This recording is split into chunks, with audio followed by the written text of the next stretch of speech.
Baik, kita lanjutkan. Jadi pasti semua manusia itu sempat merasakan fase di mana hatinya merasa apa? Lelah. Kalau bahasanya ibu-ibu itu lelah hayati. Iya, apa lelah hayati? Sudahlah. Saya mau mati aja kayaknya. Sudahlah, saya mau tinggal aja lah kayaknya. Aduh, sudahlah, saya mau lepas aja lah. Aduh, ngapain juga saya pertahankan. Aduh, ngapain saya perjuangkan. Toh juga bikin saya semakin lelah. Bikin saya semakin sakit. Bikin saya semakin menderita. Loh, ya itu dunia. Ya itu hakikat dunia. Maka ada seorang guru yang kemudian menasehati muridnya, kamu ini di dunia tidak akan pernah selamat dari beberapa perkara. Nomor satu, tidak akan pernah selamat dari lisannya manusia. Tidak akan pernah selamat dari apa? Lisannya manusia. Panjenengan yang menjalani, orang lain yang ngomentari. Iya benda. Loh kok ngono sih? Loh sik 2 tahun lho mbak, mosok wis pisah. Loh iku anake ta? Iya, Masya Allah, mosok bapak ngono anake koyo ngono. Kok empane gak pantes? Iya benda. Nah, ya Anda pelakunya. Anda sing ngomong, loh Anda sing gitu kok. Nah, maka hadirin sekalian, maka para ulama menasihati muridnya, nomor satu, kamu tidak akan pernah selamat dari lisannya manusia. Maka orang yang paling capek, orang yang hatinya paling lelah, yaitu orang yang menghiraukan omongan manusia. Tilapo? Ndak melok ngerasa, no kok melok ngomentari. Lawang sampean gak melok urip bareng aku, kok sampean melok ngomentar. Sudah. Maaf ya, maaf. Fokus Indonesia. Sudah. Maka apa yang terjadi hadirin sekalian? Maka dengan itu kita perlu sadar, ternyata hati ini lebih capek dibanding fisik. Iya benar. Hati lebih capek dibanding fisik. Kenapa begitu? Saya mau tanya. Kenapa hati lebih capek dibanding fisik? Hati kan tidak melayu-melayu. Hati kan tidak macul. Hati kan tidak ngarit. Hati tidak nyetir. Kenapa? Tapi dikatakan hati adalah organ yang paling lelah dibandingkan organ yang lain, sebagaimana dikatakan oleh Al-Imam Al-Qurtubi. Kenapa hati itu paling lelah? Karena hati adalah organ yang paling banyak merespon keadaan sekitar. Karena apa? Hati adalah organ yang paling banyak merespon keadaan sekitar. Mendengar sesuatu dirasakan oleh hati. Melihat sesuatu masuk ke dalam hati. Kumpul dengan seseorang, sebelum lisannya berinteraksi dengan ucapan, hatinya sudah apa? Merasakan. Dikomentari orang, belum sempat balas komentar, hatinya sudah apa? Sudah mangkel duluan. Nah, maka itulah kenapa hati ini adalah organ yang paling lelah dibanding organ yang lain. Karena dia yang paling banyak merespon keadaan sekitar. Oleh sebab itu, lek kepingin kesel, ojo direspon. Loh Ustaz, hati gak iso digoroi. Bagaimana saya tidak merespon Ustaz? Hati ini gak bisa dikontrol. Hati ini saya lihat sesuatu, hati merasa. Saya mendengar sesuatu, hati baper. Saya kumpul dengan sesuatu, hati kepingin. Saya ngelihat sesuatu, hati benci. Tak bisa dikontrol. Nah, itulah karena Anda respon, Anda baper, Anda kepingin, Anda benci, Anda jengkel, Anda dongkol. Itulah yang menyebabkan hati panjenengan apa? Lelah. Nah, sekarang ibu-ibu dan bapak-bapak yang dirahmati oleh Allah Subhanahu wa taala. Nah, kalau sudah penuh baru tambahin kursi boleh. Boleh tambahin kursi. Enak Pak Huda. Itu di termos apa? Kopi. Saya dikasih teh sama panitia, enggak apa-apa, bismillah. Padahal saya itu sempat ngomong, laki kok minum teh. Sekarang bumerang buat saya, dikasih teh mbak panitia. Panitia ini ngomong, dikasih gak matur suwun. Nah ini hati. Ini hati ini. Iya benda. Saya datang tadi teman-teman, jazahullahu khairan, nganter teh. Sebelum lisan saya ngomong seperti ini, hati saya masih ngomong, lah kok teh? Iya enggak? Kemudian yang sempat nganter minuman ke saya tadi, dia kan sudah capek-capek nganter, gak matur suwun malah maitu. Mungkin enggak tersebut dalam lisan, tapi terasa dalam. Nah, ini saya enggak apa, saya cuma ngasih contoh saja, gitu loh, itu contohnya. Ya seperti itu, bismillah. Dan tidak ada bu minuman hati kecuali ini. Kalau pengen hatinya tenang minum ini nanti di belakang ada. Tapi stok sudah tinggal dikit ya. Stok tinggal sedikit atau tinggal berapa? Pokok siapa cepat dia dapat lah ya. Ini penutupan maka harganya khusus. Nah, maka hadirin sekalian, sekarang di pagi hari ini kita akan menjelaskan di pagi hari ini tentang apa?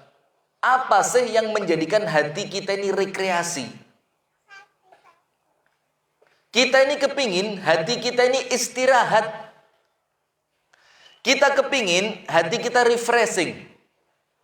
Kita kepingin hati kita ini biar tidak gampang capek. Maka dia kita mau istirahatkan. Coba lihat fisik. Kalau dipakai terus, lama-lama apa? Capek. Kalau capek diteruskan, sakit. Sakit diteruskan, mati. Begitu pula hati kita. Kalau panjenengan senantiasa merespon apapun yang panjenengan lihat. Kalau panjenengan senantiasa merespon apapun yang panjenengan dengar. Kalau panjenengan senantiasa merespon apapun yang panjenengan baca. Maka hatinya lelah. Maka ketika dia lelah, dia perlu istri. Dia perlu istirahat. Supaya apa? Supaya hatinya kembali sehat. Supaya hatinya kembali kuat. Supaya hatinya kembali fresh. Supaya hatinya kembali fokus. Nah maka untuk anda-anda ini, aduh capek Ustaz, gak kuat sudah. Aduh gak kuat Ustaz, saya mau tinggal aja udah. Yang begitu-begitu itu, nah dengarkan, ini ada 4 rumus. Yang insya Allah dengan 4 ini akan mengistirahatkan hati panjenengan. Yang sudah sekarang krosos kayak capek banget, ini istirahatnya di 4 ini. Yang sekarang sudah merasa nggak kuat sudah, ini istirahatkan hati anda di 4 ini. Nah, maka ketika fisik bisa capek, hati juga bisa capek. Ketika fisik kita capek, maka harus istirahat. Maka ketika hati capek, hati juga harus istirahat. Fisik istirahatnya dengan apa? Tidur. Maka saya jujur tanya sama istri saya. Tanya sama keluarga saya di rumah. Saya kalau di rumah turu. Kenapa? Capek sudah ngadepinnya. Ceramah, jalan, safar, baca. Anda kira saya mau pengajian tidak nulis materi? Nulis. Karena saya tidak mau dolim sama jamaah. Apa dolim sama jamaah itu? Jamaah sudah menantikan materi yang keren, ternyata kita asal-asalan, itu dolim sama jamaah. Saya tidak mau begitu. Maka gambaran saya, omah itu turu. Sementara istri saya, suami datang itu jalan-jalan. Paham? Saya curhat loh ini. Ngerti kan saya sedang curhat? Oh, Oke, ya, terima kasih Anda memahami banget ya. Jadi saya itu kalau mikir rumah, kasur sudah, kasur. Saya mau tidur, saya tidak mau diganggu anak, saya tidak mau diganggu istri, saya mau fokus tidur. Sementara istri kalau saya pulang, mikirnya apa?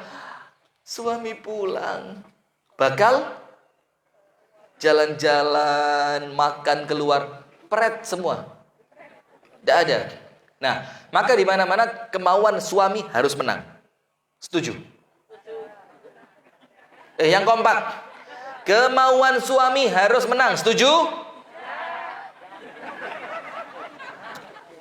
Sini, jawab yang kompak, bales. Pak, Mas, kakek, kemauan suami harus menang. Setuju? Kita sepakat. Biarin mereka, tidak usah dihiraukan. Kalau Anda terlalu banyak menghiraukan perempuan, hati capek. Nanti lelah. Orang Arab bilang, masyi, semelaku wais, gak usah direken.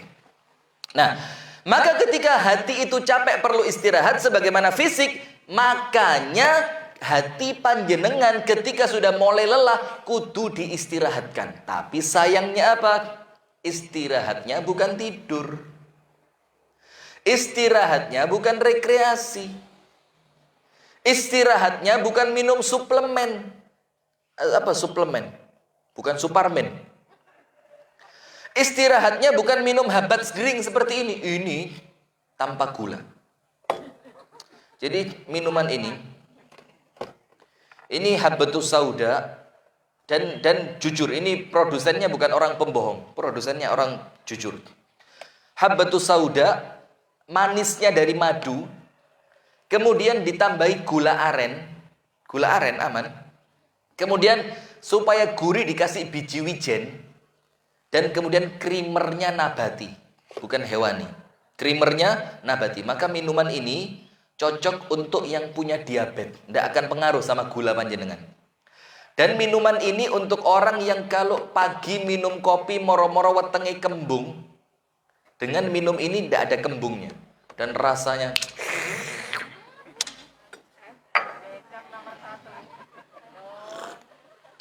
walat teh, tak kira kopi. Tidak ada kecap nomor 2. Sudah paham. Di belakang tinggal dikit. Nah, sekarang apa kita mau tahu? Ustadz, kalau istirahatnya hati bukan tidur, istirahatnya hati bukan rekreasi, istirahatnya hati bukan minum suplemen, istirahatnya hati bukan minum vitamin, istirahatnya hati bukan kemudian datang ke klub malam, istirahatnya hati bukan karaoke keluarga, istirahatnya hati bukan kemudian makan ke tempat kuliner yang keren.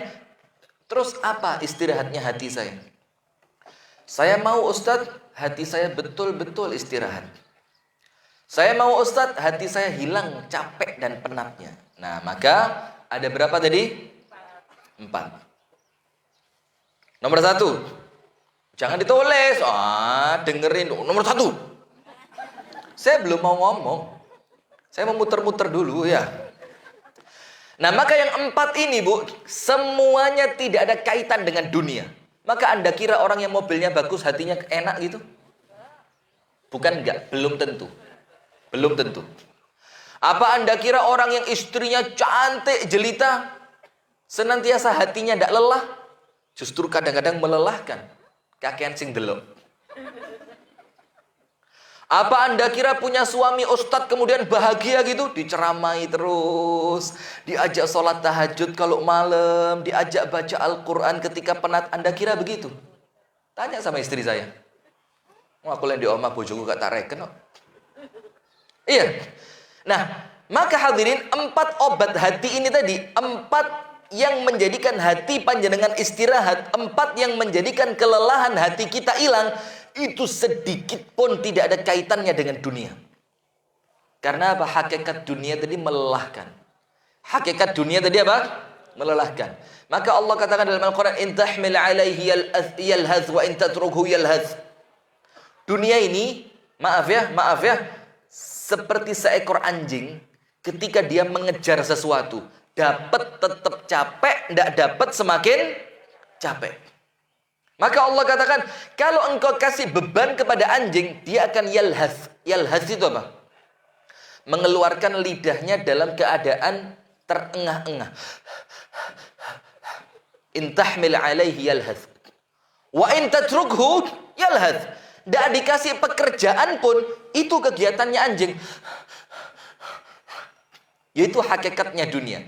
Maka ketika kita mau ngomong apa obatnya hati saya, apa istirahatnya hati saya, maka yang 4 ini jangan Anda kira beli mobil baru, beli rumah baru, nginep di hotel bintang 5, rekreasi ke Hawaii, jalan-jalan ke Kasembon, makan sop buntut depot amanah, atau pesen rawonnya depot amanah yang number 1 in the world. Sudah. Nomor 1. Tulis. Hudhur fi majalisil ilmi. Datang di majelis ilmu. Itu istirahatnya hati. Nomor 1 apa? Datang di majelis ilmu. Itulah sampai kenapa kemudian An-Nabi SAW itu menyebutkan majelis ilmu itu adalah raudhatun min riyadhil jannah. Dia adalah satu taman di antara banyak taman surga. Coba panjenengan kira, surga itu nikmat atau sengsara? Sudah surga, ini tamannya. Saya mau tanya, panjenengan punya rumah. Rumahnya bagus, Masya Allah. Kemudian di ujung rumah panjenengan ada taman. Tamannya indah, rumputnya bagus. Ada bunga yang mekar warna merah, ada warna kuning, ada warna ungu, ada warna pink, ada warna putih. Maka view terbaik di rumah Anda, saya yakin, taman itu. Ketika Anda ngopi sore hari, Anda akan ngopi ngadep mana? Ngadep taman. Nah, ini Allah katakan majelis ta'lim bukan cuma surga, tapi tamannya surga. Ini bukan sekedar surga, tapi dia tempat yang terindah di surga, yaitu taman. Nah, sekarang begini. Kenapa majelis ilmu itu mengistirahatkan hati?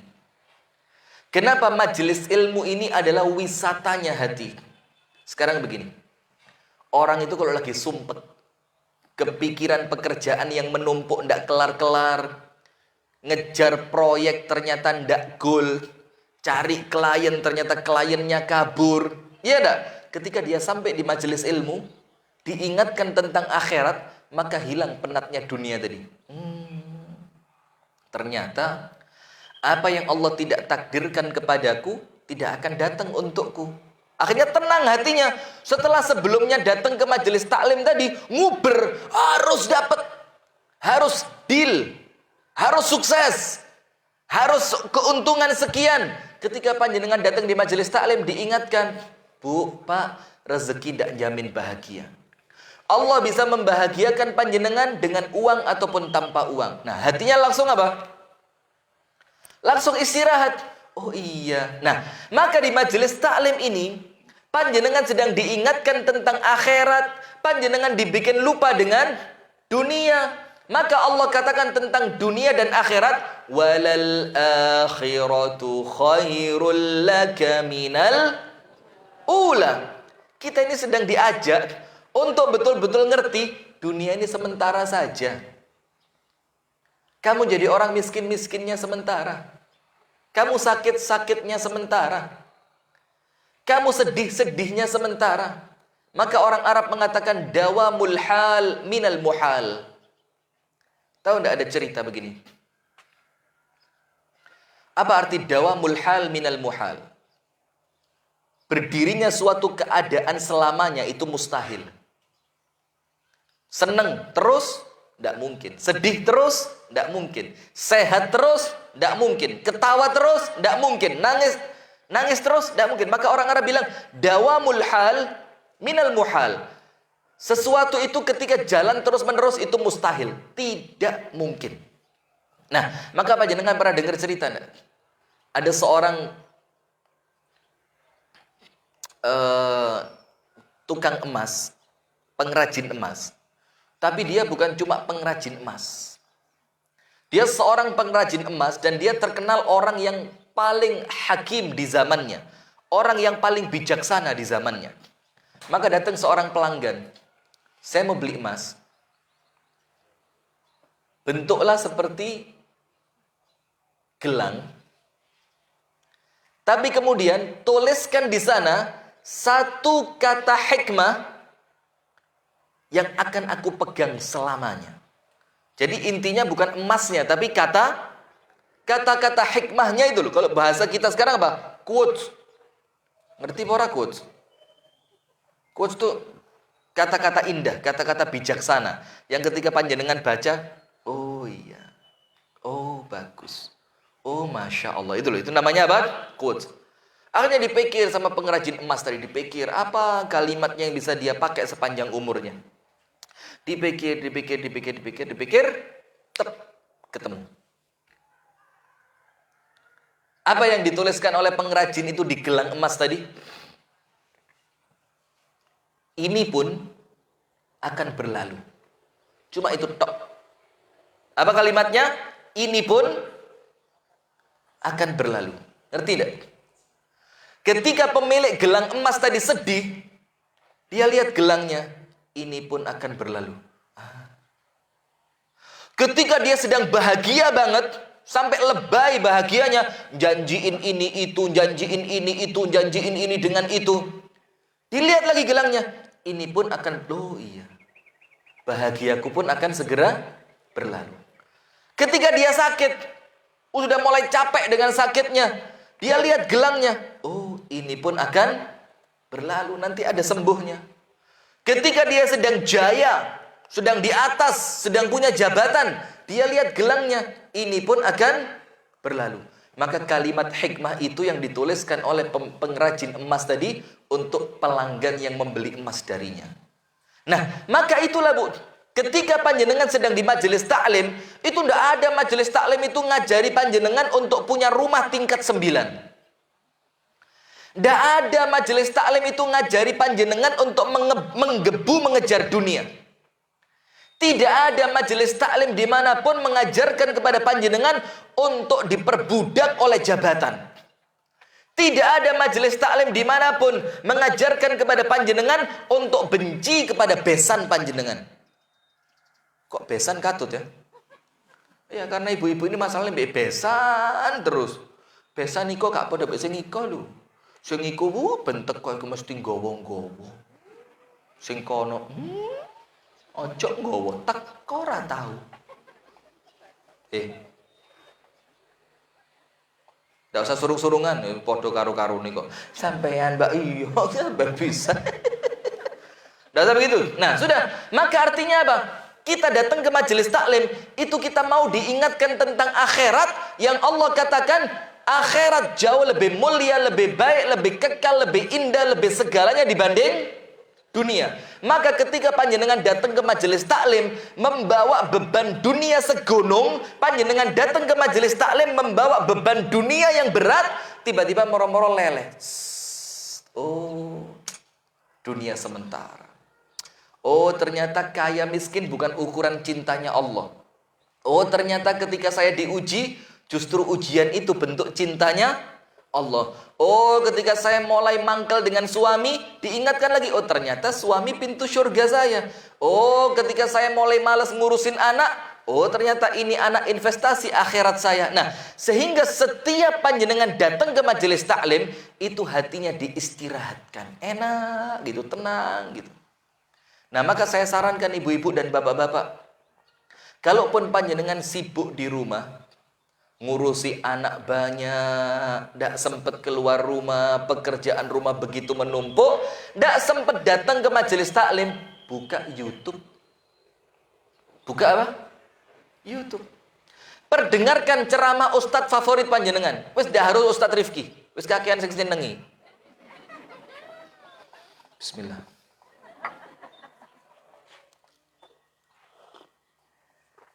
Alhamdulillah. Ini tehnya kok enak? Teh apa ini? Emang cari gak enak. Nah, maka kalaupun panjenengan tidak bisa keluar rumah, ketika di mobil nganter anak sekolah, rungokno YouTube pengajian. Ketika sedang masak di kamar mandi. Jujur, serius, saya tidak bohong. Saya waktu SD dulu, kelas 2 atau kelas 3 gitu. Guru saya tanya, ngasih pertanyaan, ibu memasak di gitu. Saya tulis kamar mandi. Dan itu bukan tidak ada alasannya. Zaman itu abah saya bangun rumah dan belum jadi. Maka di kamarnya abi saya, itu kamar yang paling besar. Kemudian ada kamar mandinya di dalam dan kamar mandinya besar juga. Dan ketika itu belum jadi, oleh umi saya dipakai masak. Maka pikiran saya, masak itu di kamar mandi. Sampai ketika itu nilainya saya kasih ke umi saya, "Mah, kok salah? Saya tidak terima itu, guru saya nyalain. Loh, mama kan masak di kamar mandi." Dibilang sama dia, "Aduh nak, ya pinter cok nemen-nemen talana. Ikhlas sementara," katanya dia. "Nanti bakal pindah ke dapur yang asli." Maka saya tulis, ibu memasak di, bukan dapur, kamar mandi. Dan itu sampai sekarang saya mangkel mbek guru sing nyalahno itu. Karo bikku masak di kamar mandi ya. Nah, sudah. Nah, maka ketika Anda sedang masak di dapur, Bu, jangan musiknya Ariel Peter Pan. Jangan musiknya, enggak tahu. Tahu saya sedang nyari. Pokoknya jangan itulah, angel men ngetokno jenenge musikus ini.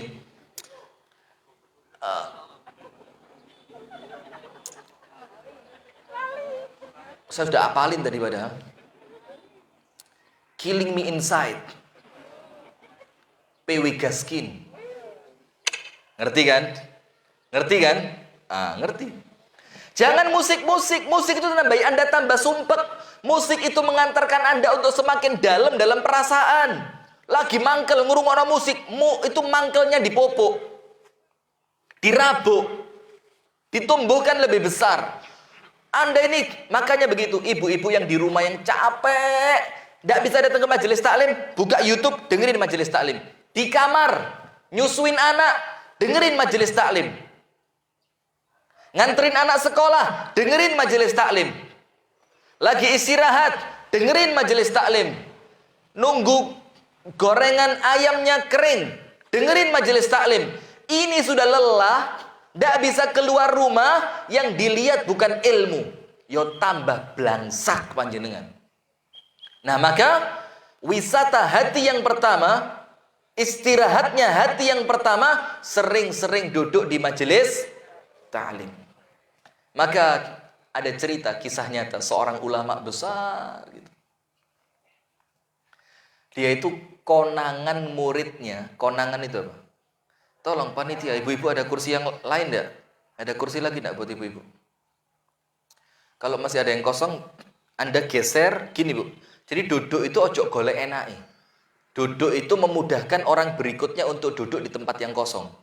Kadang-kadang kita ini duduk dua, tengah kosong satu, sebelahnya dua lagi ada orang. Ini tengahnya orang mau lewat sungkan. Orang mau duduk di situ sungkan. Bu, jangan egois. Tak dungane mlebu neraka. Jangan khawatir, doa jelek itu sama Allah tidak diterima, ya. Nah, maka begitu sampai seorang ulama konangan muridnya. Konangannya apa? Ternyata dia duduk di pojok majelis taklim, yang laki-laki yang sedang isi majelis taklim itu tidak lebih pintar dibanding ulama tadi. Tidak lebih alim dibanding dia, tidak lebih khusyuk dibanding dia, tidak lebih keren penjelasannya dibanding dia. Konangan itu mukanya ditutup pakai lisam. Lisam itu kalau perempuan sekarang cadar, dan orang Arab di zaman itu pakai yang seperti itu biasa. Karena apa? Hembusan angin padang pasir yang kalau tidak pakai penutup itu kadang-kadang akan masuk ke hidung. Kalau dia gini masuk ke mulut, dia menyakiti matanya. Maka ditutup pakai itu. Dia duduk di pojokan majelis. Kemudian muridnya lihat, nampak fisiknya kayak guru saya. Nampak fisiknya kayak apa? Kayak guru saya. Kemudian diamati terus sampai majelisnya selesai.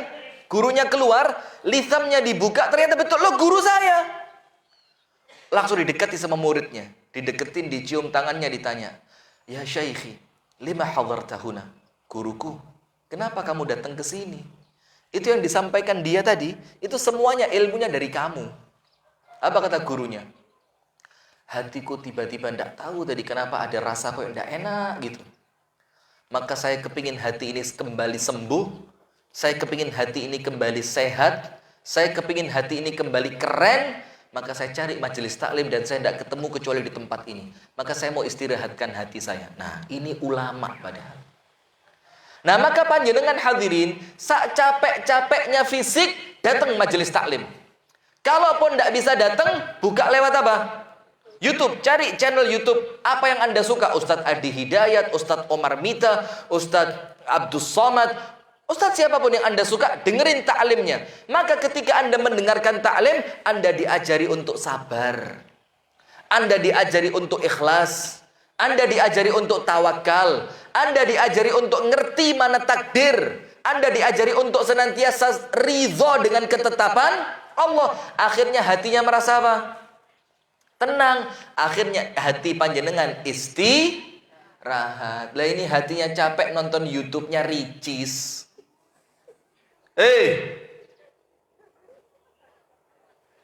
Mosok lanang ya ndelok Ricis. Wedok iki lho. Bu, kuota yang Anda habiskan untuk sesuatu yang tidak manfaat sama Allah nanti bakal dihisab. Hati-hati. Maka subscribe Sayap Dakwah TV. Subscribe ya. Sayap Dakwah TV. Tapi maaf, subscribernya sudah banyak. Saya khawatir gak cukup gini. Sombong maneh.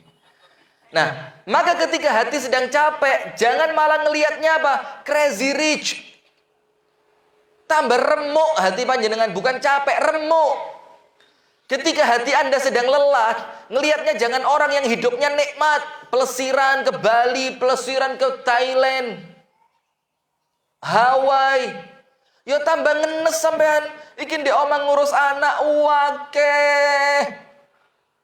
Anake ruwet gak gampang diatur, kon adus malah pencolotan dek kasur. Lihatnya apa? Perempuan yang sedang rekreasi dengan suaminya.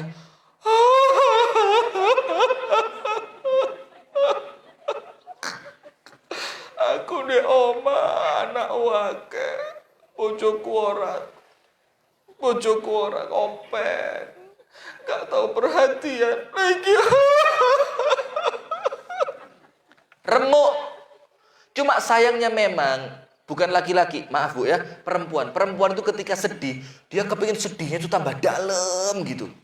Dia cari musik-musik romantis zaman dulu. Dia mulai membuka kenangan-kenangan lama yang menyakitkan. Karena perempuan itu kalau sedihnya sedikit, dia malah ndak keren. Sedih kok sedikit. Sedih harus sampai nangis, sampai pengen bunuh diri gitu, baru sedih, keren itu. Jangan Bu ya. Maka nomor 1, apa itu istirahatnya hati? Apa itu wisatanya hati? Datang ke majelis ta'lim. Karena Anda diistirahatkan dari penatnya dunia untuk kenal luasnya dan bahagianya akhirat. Faham ibu-ibu? Berarti kalau lagi sumpek tempatnya di mana? Majelis ta'lim. Pak, kalau proyek gagal, tempat untuk istirahatnya di mana, Pak? Majelis ta'lim. Yang kedua, apa wisatanya hati kita ini? Biar hati itu tenang, gitu, enak, tidak capek, tidak gampang ngenes, tidak gampang baper. Mana yang gampang baper? Pulang. Mana yang gampang baper? Tadi wong kok baperan. Itu ciri orang munafik. Yahsabuna kulla sayhata alaihim.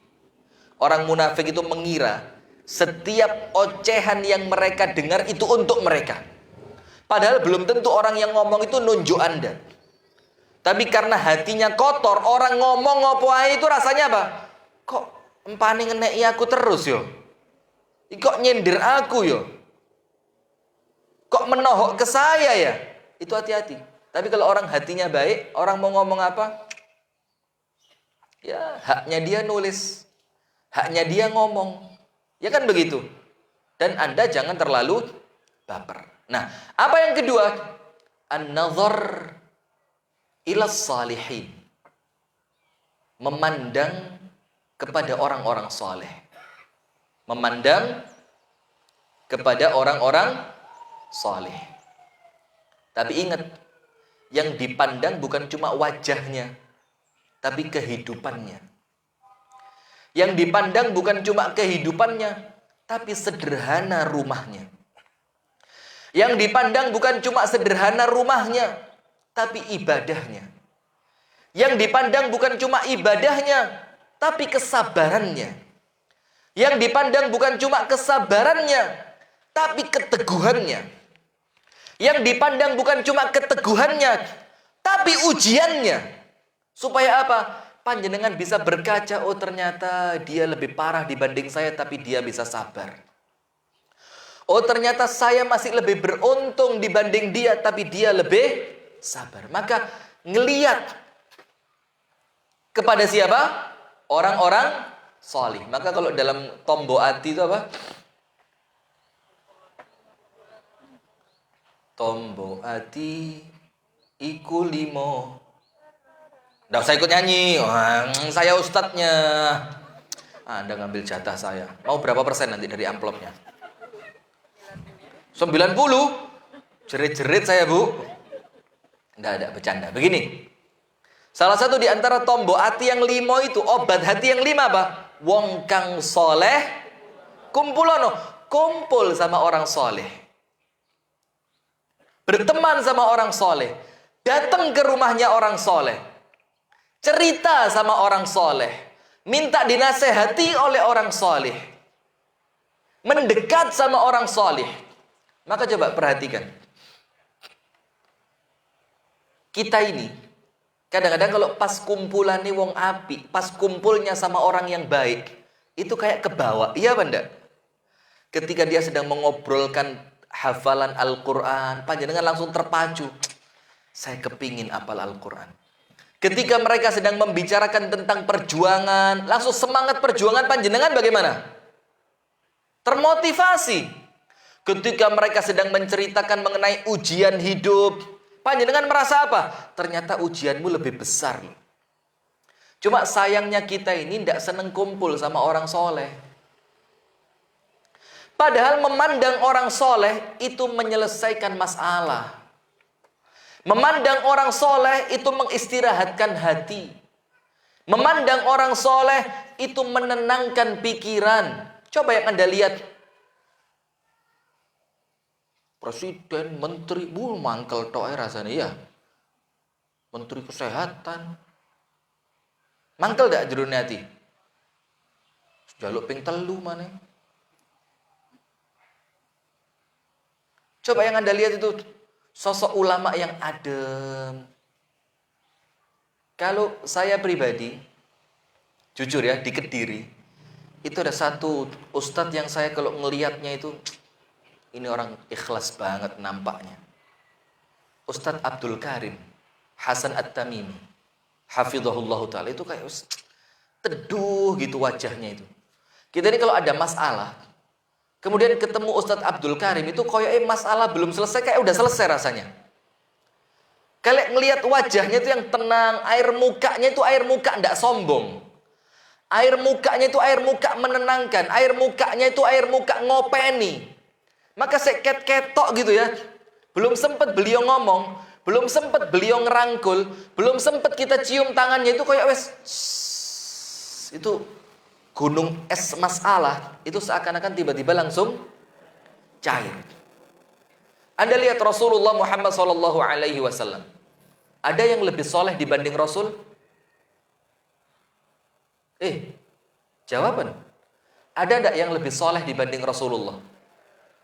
Tidak ada. Ada yang lebih takwa dibanding Rasulullah? Tidak ada. Ada yang lebih tampan dibanding Rasulullah? Tidak ada. Ada yang lebih wangi, lebih harum dibandingkan Rasulullah? Tidak ada. Tapi Allah perintah untuk Rasul apa? Wasbir nafsaka ma'al ladzina yad'una rabbahum bil ghadati wal 'ashi yuriduna wajha wa la ta'du 'ainaka 'anhum turidu zinatal hayatid dunya. Wala tuti' man aghfalna qalbahu an dzikrina wattaba'a hawahu wa kana amruhu furuta. Anda lihat. Ini Rasulullah orang paling taat sama Allah, orang paling saleh, wajahnya paling menyenangkan. Itu pun Allah tahu. Kalau ngurusi dunia hati bakal rusak. Kalau ngurusi dunia hati bakal capek. Kalau memperhatikan dunia hati bakal lelah. Saya punya mobil. Datang ke majelis taklim ini, ke Ahad pagi ini, saya lihat ada orang mobilnya lebih keren. Lek tak turuti, Pak. Tak sepai montorku. Montor koyong ini. Anda lihat Rasulullah apa yang terjadi? Wasbir nafsak. Wahai Muhammad sallallahu alaihi wasallam, sabarkan dirimu. Untuk apa? Ma'al jam 7. Baru 2. Sisanya di mana? Enggak, saya sudah niat ya, panjenengan biar panasan. Jadi virusnya mati semua insyaallah ya. Enggak apa-apa kan? Sampai jam 8 enggak masalah. Enggak masalah. Saya yang papa. Saya yang masalah. Wahai Muhammad, wasbir nafsaka ma'al ladzina yad'una rabbahum bil ghadati wal 'ashi yuriduna wajha. Yang sabar Muhammad. Untuk apa? Untuk terus duduk bersama orang-orang yang gemar zikir. Di waktu pagi dan di waktu petang, yuriduna wajha, yang mereka hanya menginginkan keridhaan Allah. Kemudian Allah bilang apa? Wala ta'du 'ainaka 'anhum turidu zinatal hayatid dunya. Dan jangan engkau palingkan wajahmu dari mereka karena engkau ingin mendapatkan perhiasan dunia. Ingin mendapatkan mobil, ingin dapat rumah, ingin dapat jabatan, ingin dapat job, ingin dapat uang. Kemudian meninggalkan orang soleh. Allah bilang apa? Jangan. Wala tuti' man aghfalna qalbahu an dzikrina. Dan jangan kamu taat sama orang-orang yang hatinya lalai dari mengingat aku, kata Allah. Wattaba'a hawahu. Akhirnya dia mengikuti hawa nafsunya. Apa yang terjadi? Wa kana amruhu furuta. Akhirnya semua masalahnya dia tambah ruwet. Kenapa? Karena dia lupa kepada Allah. Nah, maka Nabi Muhammad saja oleh Allah Ta'ala disuruh kumpul memandang kepada orang-orang yang gemar zikir. Kenapa? Karena Nabi Muhammad orang yang hidupnya paling banyak kegiatannya. Betul tidak?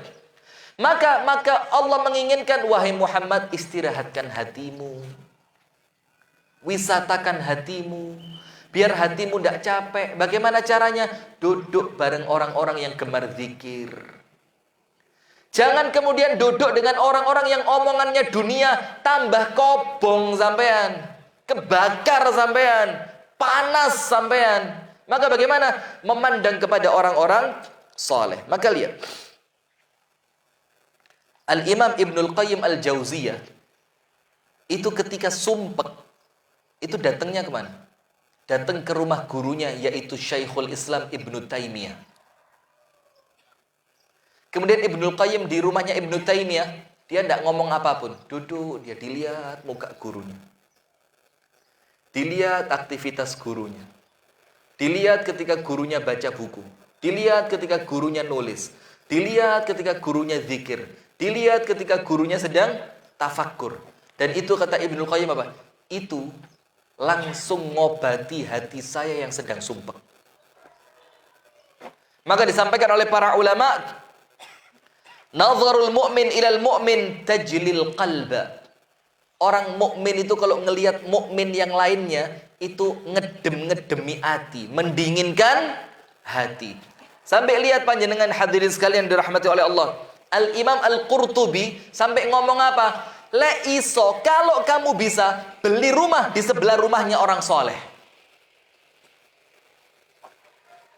Dan kalau kamu bisa, ketika mati pun minta dikuburkan di sebelah kuburannya orang soleh. Kenapa?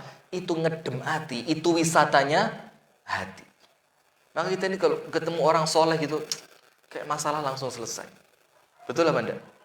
Enak gitu. Dan ini berkaitan antara majelis ilmu dan kumpul dengan orang soleh. Anda tahu enggak? Pembunuh 100 jiwa. Masih ingat ceritanya? Bunuh 99, datang ke seorang ahli ibadah, tanya, bisa tobat enggak? Ahli ibadah bilang, enggak bisa, dosamu terlalu banyak. Dibunuhlah ahli ibadah tadi. Akhirnya dia genap membunuh berapa? 100 orang. Apa yang terjadi? Datang ke ahli ilmu, tanya, ya apa saya mau tobat? Ahli ilmu bilang, bisa tobat. Bagaimana? Syaratnya satu. Kamu harus pindah ke kampungnya orang soleh. Betul enggak? Akhirnya di tengah jalan dia meninggal dunia. Malaikat rebutan. Nah, saya tidak mau cerita malaikat rebutannya. Saya mau cerita di sini, kenapa oleh orang alim tadi, pembunuh 100 jiwa, disuruh pindah ke kampungnya orang soleh. Karena senantiasa kumpul dengan orang soleh, itu bikin semangat itu tinggi terus. Bikin panjenengan itu memandang dunia senantiasa kecil. Menjadikan akhirat itu nampak dekat di depan mata. Nah, maka obat hati yang kedua, wisatanya hati yang kedua, ketika hati Anda terasa lelah, kumpul dengan teman-teman yang kalau Anda ngomong sama dia itu dinasehati dengan nasihat yang baik. Melihat kepada orang-orang soleh. Maka jangan salah curhat, jangan salah gaul, jangan salah kumpul. Kalau kumpulannya ibu-ibu senam tok, tidak pernah ngaji, ya susah. Kalau kumpulannya bapak-bapak ahli mancing tok, tidak pernah ngaji, ya susah. Kalau kumpulannya Pak Huda, bagus, alhamdulillah. Insya Allah eling akhirat, eling mati, gawanani ambulan. Yang ketiga, apa obat hati yang ketiga? Supaya hati kita itu, Masya Allah gitu. Hati kita istirahat. Lelahnya itu moro-moro hilang. Zikrul maut. Apa? Zikrul maut. Apa zikrul maut? Bukan cuma ingat mati. Anda yakin sebentar lagi mati. Orang itu kalau dibilang begini, Mas, 1 jam lagi Anda akan meninggal dunia. Kira-kira sejam ini digunakan untuk apa sama dia? 1 jam waktu tersisa yang dia punya di dunia dipakai untuk riba? Mungkin? Tidak mungkin. Dipakai untuk teken kontrak? Mungkin? Tidak mungkin. Dipakai untuk servis mobil? Mungkin? Tidak mungkin. Dipakai untuk ngusilin rumah tangganya orang lain? Mungkin? Tidak mungkin. Dipakai untuk kepo status WA-nya orang lain? Mungkin? Tidak mungkin. Sisa 1 jam di dunia yang sangat berharga sebelum datangnya kematian, pasti dipakai untuk apa? Minta maaf kepada orang terdekat. Melayani orang terdekat. Ibadah kepada Allah semaksimal mungkin. Akhirnya apa? Malesnya hati, lelahnya hati itu hilang. Sayangnya kita ini mikir, uripku sik dawa. Hidup saya masih panjang. Kita ini mikirnya apa? Ndaklah kalau mati ya orang mungkin, ya saya tidak. Terutama ingat, suami istri. Kalau ndak Anda duluan yang mati, pasangan Anda duluan. Betul apa enggak? Di antara dua kan? Kalau bukan kita yang mati duluan, siapa yang mati duluan? Pasangan kita. Kalau panjenengan yang mati duluan masih bagus. Tapi kalau pasangan kita yang mati duluan, nyesel enggak?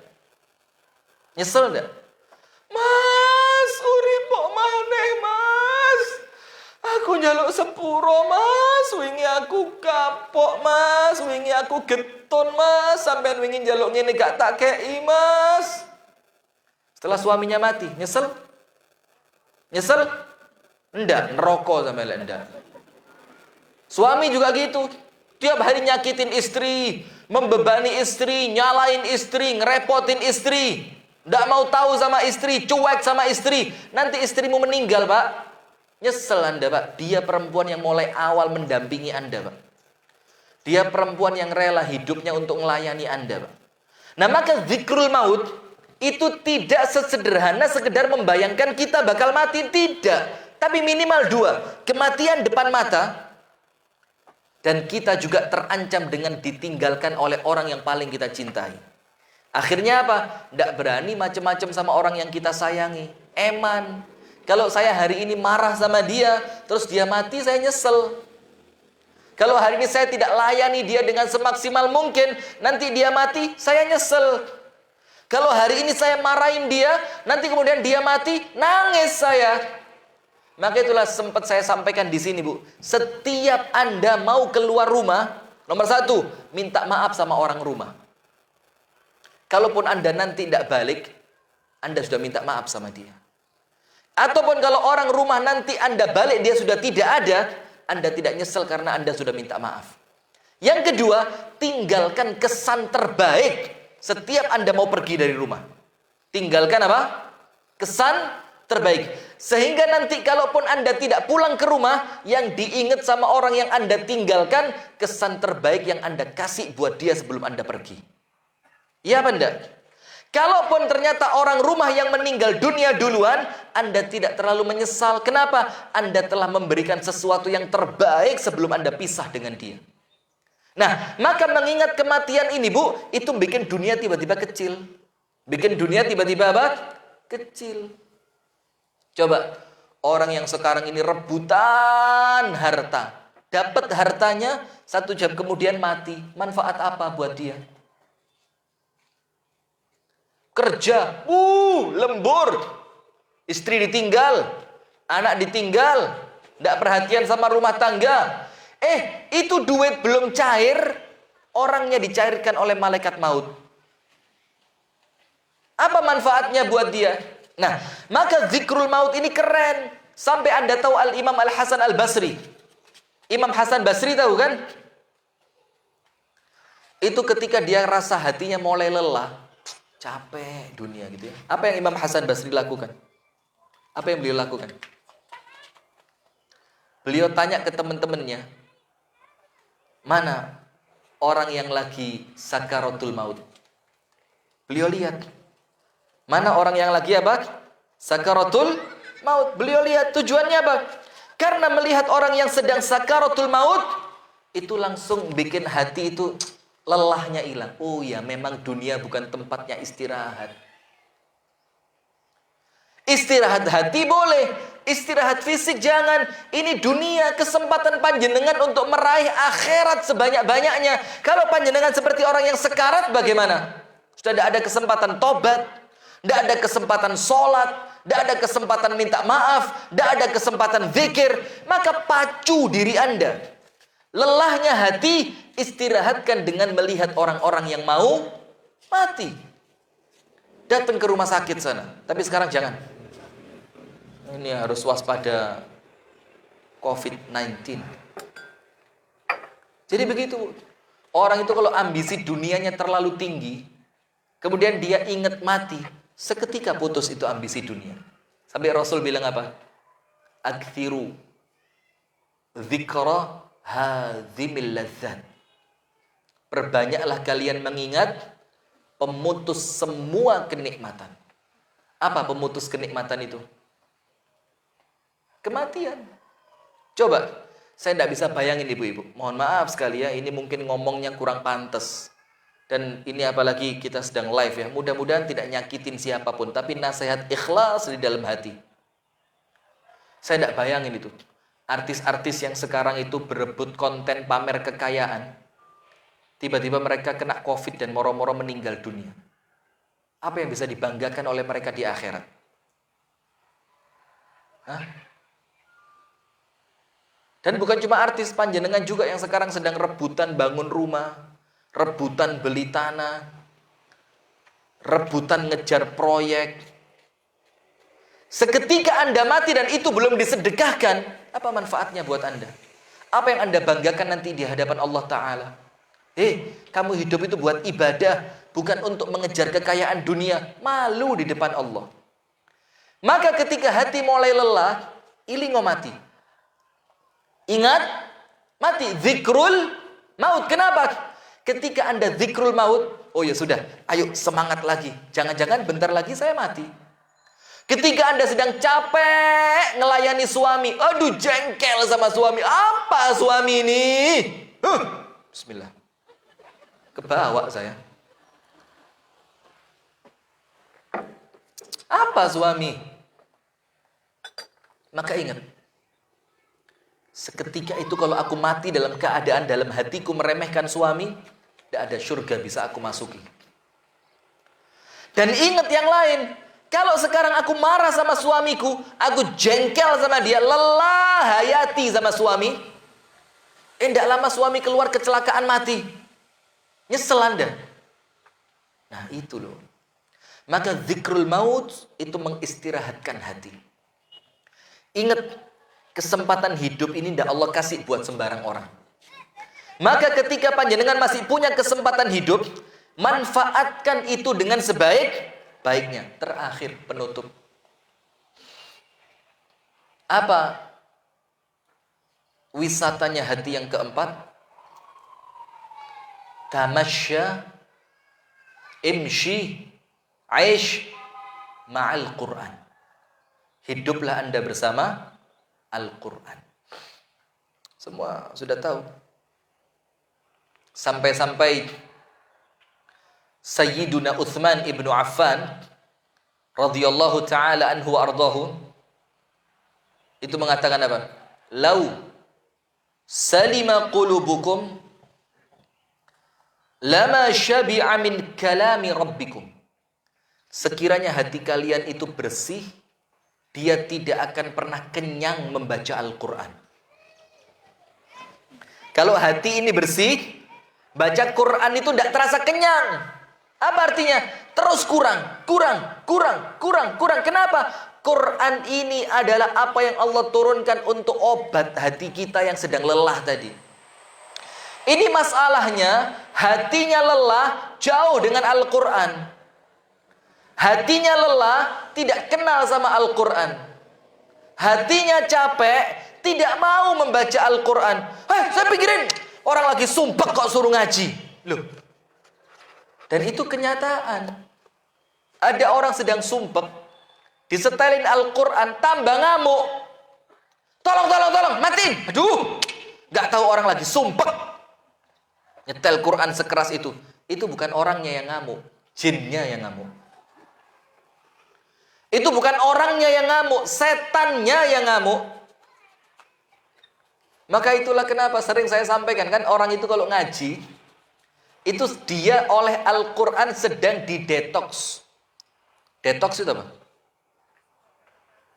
Sedang proses mengeluarkan racun. Sama seperti ini habat sedering ini. Ini salah satu manfaatnya itu apa? Detoks. Dia ngeluarin racun dari tubuh kita. Jadi mohon maaf ya, ini mungkin kurang sopan. Jadi ketika Anda nanti ke belakang, itu ditarik oleh kotoran Anda semua racun di tubuh. Ini minuman murah meriah barokah. Sehat walafiat. Pak Aceng siap-siap. Plus satu lagi.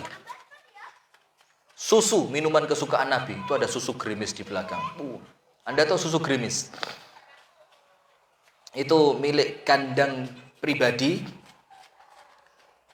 Susunya murni tanpa campuran air satu tetes pun. Dan kemudian makanan dan minumannya terjamin, kebersihan kandangnya nomor satu. Kalau tidak percaya, boleh datang ke kandangnya di Kasembon sana. Misalkan Anda hubungi adminnya, saya mau jalan-jalan ke kandang sapi gerimis, boleh. Silakan dilihat proses pemerahannya, bagaimana sapi sebelum diperah dimandiin dulu, bagaimana kemudian putingnya itu dikasih antivirus dulu, sehingga nanti ketika diperes itu tanpa tangan manusia, itu hasilnya steril dan higienis. Gerimis fresh milk. Yo, rego nggawa rupa. Ngerti rego nggawa rupa? Kalau mau yang bagus ya jangan minta murah. Kalau mintanya murah jangan minta bagus. Istri suami juga gitu. Mahari murah aja golek ayu. Lek golek ayu aja mikir mahare murah, kecuali ustaz. Sudah, ma'al Quran. Masalah kita ini sekarang apa? Kita ini hatinya lelah, tapi tidak kenal sama Al-Quran. Maka kita sering cerita orang itu kalau fisiknya sakit, kemudian dia baca Al-Quran, hatinya sakit, kemudian dia baca Al-Quran. Itu Al-Quran sedang proses mengeluarkan penyakit-penyakit, racun-racun dari tubuhnya. Maka kadang-kadang kalau hati kita sedang sakit, baca Quran itu kan rasanya kayak sebentar kayak capek. Kenapa? Anda sedang diterapi. Sementara Utsman mengatakan, kalau hatimu bersih, tidak kenyang dari Al-Quran. Berarti kalau baca Al-Quran baru 10 menit capek, itu hatinya tidak bersih. Maka jangan dibiarin, harus dibersihkan. Nah, kita ini kalau merasa capek, curhat kanan, curhat kiri, ngeluh kanan, ngeluh kiri, Anda jauh dari Al-Quran. Pasti tidak mungkin tidak. Pasti. Karena orang yang punya Al-Quran dalam hatinya, wonge kuat. Tahu Rasulullah? Ya ayyuhal muzammil qumil layla illa qalila nisfahu awin qus minhu qalila awzid alaihi warattilil qur'ana tartila. Baca Al-Quran dengan tartil di waktu malam. Kenapa? Inna sanulqi alaika qawlan thaqila. Karena sebentar lagi kami akan memberikan tugas berat untukmu wahai Muhammad. Allah tahu ini tugas berat. Allah tahu ini bakal melelahkan. Maka sama Allah biar tidak terasa berat, biar hatimu tidak lelah, baca Al-Quran kita ini ndak. Aduh, kebawa lagi saya. Bismillah, tenang, sabar Rifki, jangan emosi. Kurang cerdas katanya. Iya, memang begitu. Orang kurang cerdas itu biasa gampang kebawa. Terima kasih, Dik, ya, sudah diingatkan. Ibumu sing ndi? Tak golek ibu. Sudah. Maka kemudian lihat. Panjenengan sering dengar kan?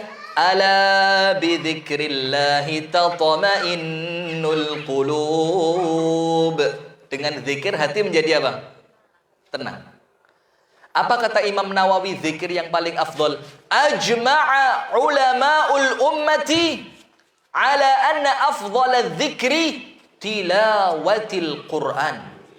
Semua ulama umat Islam sepakat zikir yang paling baik, zikir yang Anda paling bagus untuk Anda lakukan itu tilawatul Quran. Kalau zikir biasa saja bikin hati tenang, apalagi zikir yang paling afdol yaitu Al-Quran.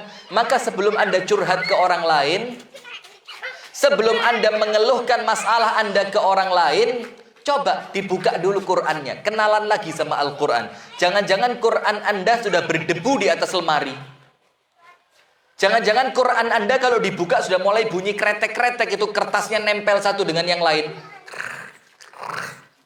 Kenapa? Allah marah Anda tidak baca Quran. Padahal Quran ini apa? Suplemen untuk menguatkan hati. Kalau atlet itu yang biasa minum apa? Doping. Al-Quran itu dopingnya hati. Jadi Anda secapek apapun selama Anda dekat dengan Al-Quran, tidak terasa. Maka coba lihat, Bu, serius, Bu. Ada tidak Anda lihat orang, Bu, uripe soro, anaknya akeh, hidupnya susah, anaknya banyak, ekonominya minim sekali, suaminya tidak pernah di rumah, tapi ceria orangnya. Kenapa? Rahasianya dia dekat dengan Al-Quran. Sementara Anda, Bu, rumah Anda penuh fasilitas. Anda punya mobil. Anda punya orang tua yang cukup kaya. Anda punya anak-anak yang lucu, tidak ada penyakitnya. Anda tinggal di rumah sendiri tanpa ada diganggu orang tua, diganggu mertua. Anda bisa beli segalanya. Tapi kenapa hati Anda masih lelah? Anda lupa dengan Al-Quran. Anda tidak baca Al-Quran. Anda tidak ngaji. Nah, maka kemudian kita perlu istirahatkan hati kita dengan membaca apa? Al-Quran. Maka ini untuk ibu-ibu, untuk bapak-bapak, untuk saya, untuk teman-teman yang live streaming di fanpage Ngaji Bareng Ustadz Rifki. Maka saya ingatkan, hati itu bisa lelah, Bu. Dan bahkan lelahnya hati itu mengalahkan lelahnya fisik. Kenapa? Karena hati senantiasa merespon apapun yang dia lihat, dia dengar, dia baca. Sebelum lisan merespon, sebelum tangan merespon, sebelum kaki merespon, sebelum akal merespon. Yang pertama kali merespon siapa?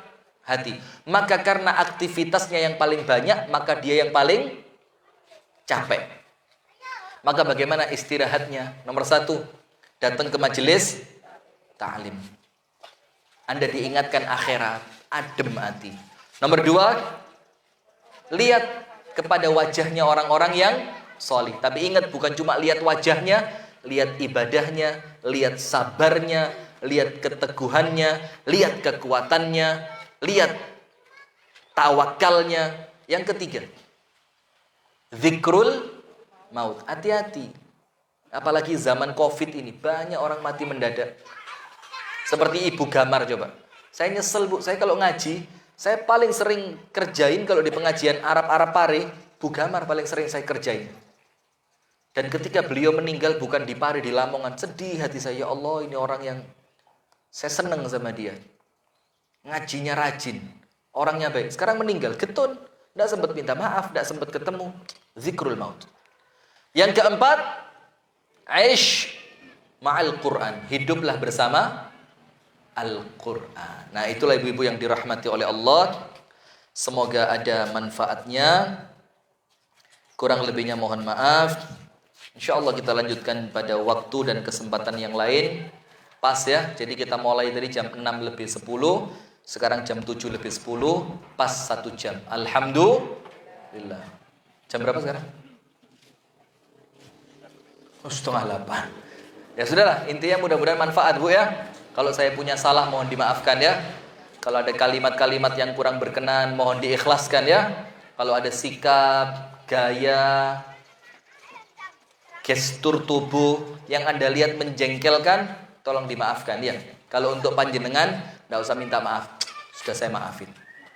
Serius, saya sama orang gak ruwet-ruwet. Sudah. Kata lapo sih di dunia ya. Mau ngapain? Mau cari musuh? Tidak. Kita mau cari selamat dunia sampai akhirat. Kita tutup dengan doa kafaratul majlis. Subhanakallahumma wa bihamdika asyhadu an la ilaha illa anta astaghfiruka wa atubu ilaik. Jangan lupa stok terbatas, murah, meriah, barokah, dan ada susu murni di belakang. Assalamualaikum warahmatullahi wabarakatuh.